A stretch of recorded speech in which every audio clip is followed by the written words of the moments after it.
Salut à tous, c'est Batman. On se retrouve pour une nouvelle vidéo pour le final de l'épreuve de force. Épreuve qui me fait évidemment plaisir car, comme vous le voyez, il y a emblème de combattant pour lesquels j'en ai 123 et emblème de barbare pour lesquels j'en ai 95. Mais la chose qui m'intéresse le plus, c'est les emblèmes de combattant. Il m'en fallait 125 pour passer mon Magni au niveau 8.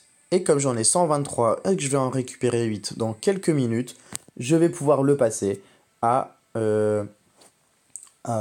niveau 8 tout simplement. Du coup, très content. Donc c'est parti, pas besoin de parler plus que ça. Voici mon équipe qui est très puissante.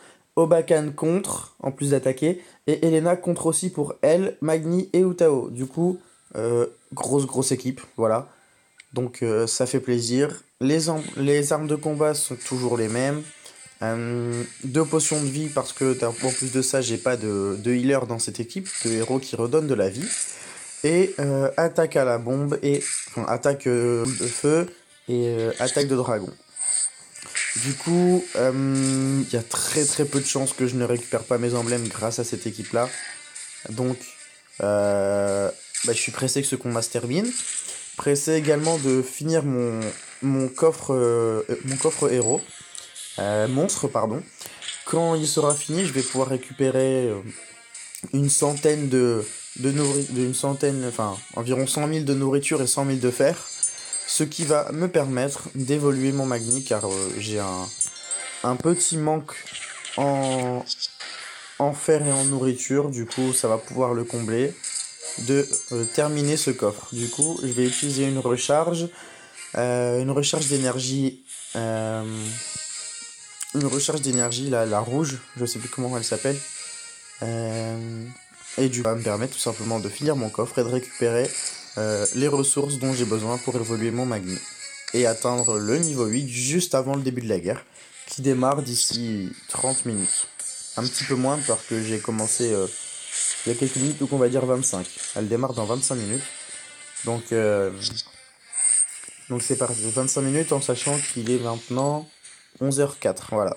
Donc, parce que au moment où vous verrez la vidéo, elle sera déjà démarrée, elle aura déjà démarré, pardon, la guerre. Donc, autant que je vous dise précisément l'heure qu'il est, c'est plus simple pour vous. Donc, ça avance très vite, comme d'habitude. Je vais redonner une potion à Magni, non, 2 à Grim. Allez, une un peu à tout le monde, ok, voilà. Par contre, je parle, j'ai pas fait attention à quelle vague on était, du coup je vais charger la mana de mes héros, même si je pense être à la 3, à la 3ème vague.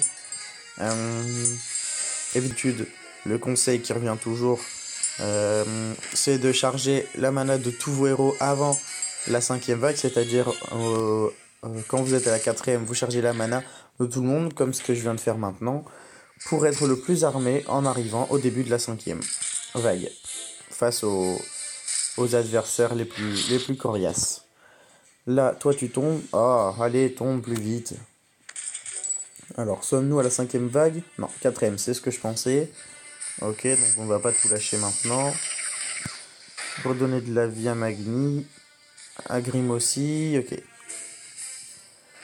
Donc, on continue. Je vais avoir besoin de rouge. Voilà, je vais avoir du bleu, donc je vais pouvoir lâcher Grim. Ok. Je vais avoir besoin de rouge incessamment sous peu pour charger un peu ma Elena, ce serait sympa. Je m'en fiche. Hop, là j'ai tiré à côté volontairement. Oh, il est tombé tout seul. Bon, j'ai que 3 héros de charger, c'est pas grave. Bon, on va tout mettre sur Elena. Ah bien, j'ai récupéré du rouge, donc ça c'est cool. Ok, boum. Elena, donc ça va être très bien, très utile. Car maintenant, Obakan contre, Magni contre, Elena contre et Utao contre. Et du coup, je les ai joués au vert. Tout le monde va prendre un peu de dégâts et va remplir sa mana. Et donc, je vais me faire frapper, tout simplement. Ce qui, étrangement, et je ne suis pas sadomaso, me fait plaisir.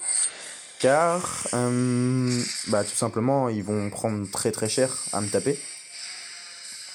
Bon, là, je vais essayer de me redonner un peu de vie quand même, parce que ça va craindre un peu sinon. Hop, Magni à fond, Elena aussi. Ok, Utao.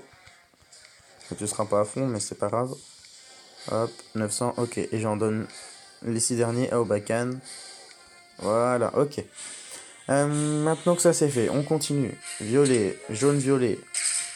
Toujours voir le plus loin possible dans les combos. Lui est tombé, donc ça fait plaisir, ça en fera un en moins.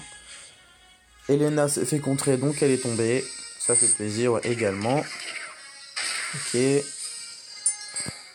Je vais me faire contrer, mais c'est pas grave.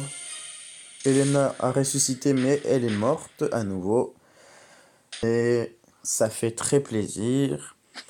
On récupère en plus de ça également de la nourriture et du fer. Donc c'est essentiel pour moi maintenant. Un 3 étoiles, j'avais oublié. Et donc j'ai assez d'emblèmes pour évoluer Magni. Donc voilà, ça fait très plaisir. Donc je vais vous montrer. Donc j'avais déjà réfléchi à ce que je lui donnerais. Et si je me trompe pas, c'est cette partie-là. Je vais lui... Bon, en fait mon Magni, je vais vous le montrer d'un peu plus près. Il a que 1406 de vie. Bon, c'est quand même pas mal. Mais ça pourrait être mieux. Et 591 de défense. Du coup, ce que je vais utiliser, c'est une augmentation de 3%, c'est-à-dire 40 points de santé, de vie. Du coup, attendez si je me trompe pas. Et ça, c'est la santé. Ouais, donc si c'est ça. Donc 40 points de santé, donc il va passer à 1446. Et ensuite, le chemin qui sera du coup... enfin, l'évolution qui sera obligatoire juste derrière, c'est la défense. Et comme il a besoin de défense également, du coup, c'est le chemin qui est le plus préconisé pour mon Magni à l'heure actuelle, plutôt que une meilleure guérison et de la santé. La meilleure guérison, c'est sympa aussi, évidemment, mais j'ai besoin de plus de points de vie et plus de défense. Voilà, c'est tout pour cette vidéo. Moi, je suis très heureux. Je vais rapidement combattre en province pour récupérer la nourriture qu'il me manque et évoluer mon Magni au niveau 8. C'est tout pour cette vidéo et moi, je vous dis à bientôt. Ciao!